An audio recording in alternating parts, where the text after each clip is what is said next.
Pour la deuxième fois consécutive et devant le Gotha du football africain, l'Égyptien Mohamed Salah a remporté le titre de meilleur joueur africain de l'année. L'Égyptien doit surtout ce titre à sa brillante prestation avec son club Liverpool lors de cette saison et une qualification réussie à la Coupe du Monde avec des Pharaons qui étaient en perte de vitesse par manque d'une attaque de feu. Chose que les Pharaons ont réparé avec le prodige Salah. Mo Salah devance dans le classement son coéquipier de Liverpool, le Sénégalais Sadio Mané et le Gabonais Pierre-Emerick Aubameyang qui a préféré ne pas effectuer les déplacements. Une récompense qui a créé la ferveur au Caire avec des supporters qui avaient déjà savouré en début de journée la désignation de l'Égypte comme pays hôte de la CAN 2019. L'autre grande distinction de la soirée est celle de la Sud-Africaine Christina Tombinga-Tlana, sacrée meilleure joueuse de la saison 2018 et surtout plus beau but de l'année. Un but inscrit lors de la CAN féminine qui s'est déroulée au Ghana et où les Banyana Banyana ont fini deuxième, donc qualifiés pour la Coupe du Monde féminine 2019 en France.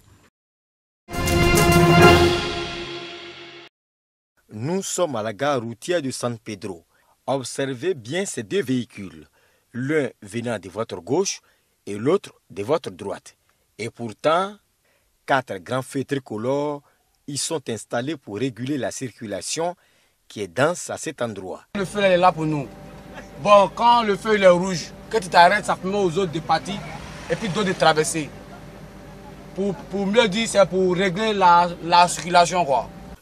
2 autres ronds-points et 4 carrefours sont également dotés de ces feux tricolores modernes dans la ville portuaire.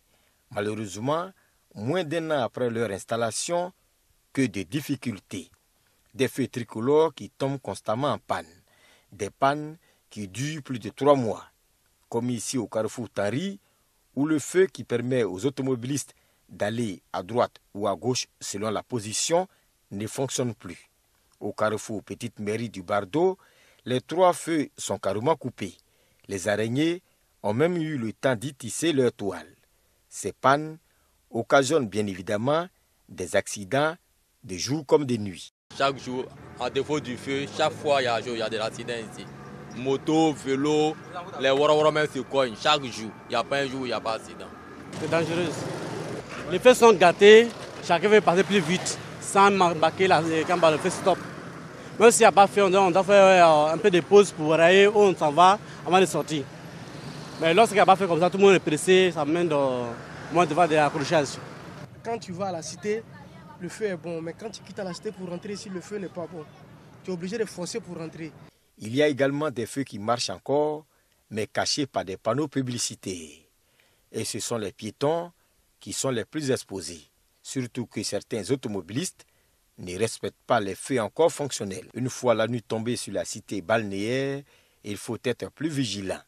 Des feux tricolores comme ici au carrefour Lac Pavé ont un peu perdu la mémoire. Le vert et le rouge s'allument parfois ensemble. Difficile pour les automobilistes. La mairie, qui a aidé le programme de renaissance des infrastructures en Côte d'Ivoire à installer ces feux tricolores, accuse la société en charge de l'entretien de ces feux. Il y a un contrat qui a été passé par l'AGEROUTE à une entreprise qui devrait normalement faire l'entretien de ces feux jusqu'en 2020. Malheureusement, nous constatons que cette entreprise, quand un feu tombe en panne, on l'interpelle, mais elle ne réagit pas, elle ne vient pas. C'est pour cela que depuis un bon moment, vous avez des feux qui sont en panne. Quand il s'agit par exemple d'une coupure d'électricité qui a fait que le feu n'a pas repris automatiquement, nous essayons de remettre le feu en marche. Mais si la panne se trouve au niveau du cerveau, nous sommes obligés de faire appel à la structure qui a en charge l'entretien des feux tricolores. L'entreprise est basée malheureusement à Abidjan et elle n'a aucune représentation dans la ville de San Pedro. Pour cette année 2019, les usagers n'ont qu'un seul souhait, voir tous ces feux tricolores fonctionnels. Chaque année, un enfant sur 6 de moins de 5 ans décède de la pneumonie, soit plus que le VIH-Sida, le paludisme et la méningite réunis. La quasi-totalité de ces décès se produit dans des pays à faible et moyen revenu, selon l'OMS, Organisation mondiale de la santé. Véritable problème de santé publique, la pneumonie est une infection des poumons causée le plus souvent par un virus ou une bactérie. En Côte d'Ivoire, cette pathologie est la deuxième cause de mortalité après le paludisme. Il faut donc l'éradiquer, d'où la tenue de cette vaste campagne de sensibilisation dans la ville d'Odiéné. Au menu, campagne de dépistage, des soins, des infections respiratoires aiguës et de vaccination des enfants. C'est vraiment très important de respecter la toilette nasale du bébé. Parce que le nez, dans des zones et dans des climats comme l'Harmattan, est une porte d'entrée pour les maladies, pour la poussière. Donc on sait que ça peut donner des problèmes respiratoires, parce que ça peut commencer par le nez et la gorge et tomber dans les poumons. Mais aussi on sait que c'est aussi la porte d'entrée, dans certains cas, de la méningite. Donc on a beaucoup insisté cette année pour que les mamans fassent en sorte de nettoyer régulièrement le nez de leur enfant par des techniques connues, médicales, paramédicales, mais vraiment qu'elles insistent à éviter que les enfants aient toujours le nez sale. Cette maladie qui se manifeste généralement par la fièvre, des frissons et la toux est causée le plus souvent par la pollution de l'air. Une pollution à l'origine de 50% de décès des enfants victimes de la pneumonie. Comme réponse à cette problématique, des fourneaux améliorés ont été distribués aux populations. On s'est rendu compte que la pollution domestique, donc la fumée du bois de chauffe pour la cuisson, était toxique et nocive pour les voies respiratoires des enfants. Du coup, cette année, on a décidé d'offrir à un quartier des fourneaux. On en a offert presque 70. C'est à la fois des fourneaux à bois et à la fois des fourneaux à charbon. 10 jours, c'est le temps qu'a duré cette campagne de sensibilisation contre la pneumonie initiée par l'ONG AGI dans la ville d'Odiéné. Bienvenue à Aniassué, capitale du royaume Ahua, chef-lieu de sous-préfecture, porte d'entrée de la région de l'Indénieux-Guablin, à l'est de la Côte d'Ivoire.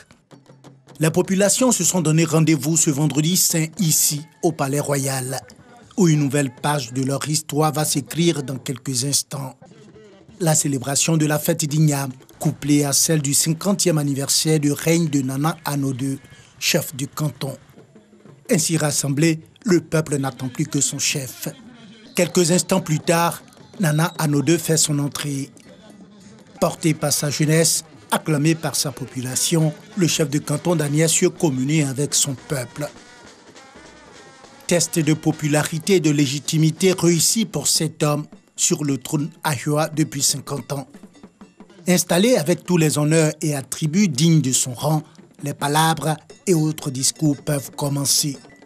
Les valeurs historiques et culturelles de l'instant sont tour à tour décryptées et soulignées. C'est une fête à la fois politique, esthétique, ludique, économique aussi, et religieuse. Religieuse parce que c'est l'occasion d'établir les contacts avec ceux qui nous ont quittés durant l'année. C'est aussi une manière de remercier Dieu de nous avoir maintenus en vie. C'est politique parce que c'est l'occasion pour tous les chefs du village de venir dans le chef-lieu, faire allégeance au chef. C'est une fête ludique puisque toutes les danses sont là.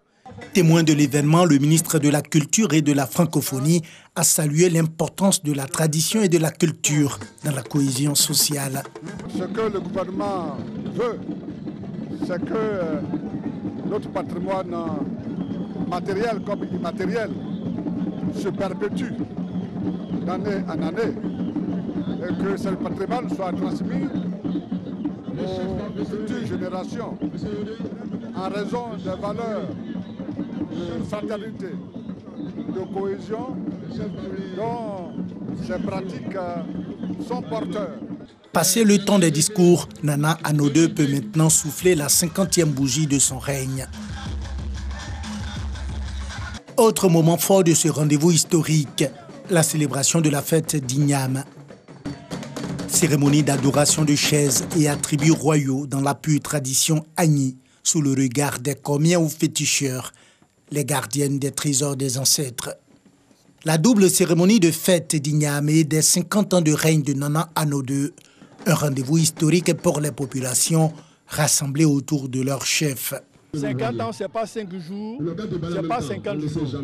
Vous voyez, Nana Anno II Pour moi, personnellement, c'est mon père spirituel parce que c'est à côté de lui, je prends ma formation de chef.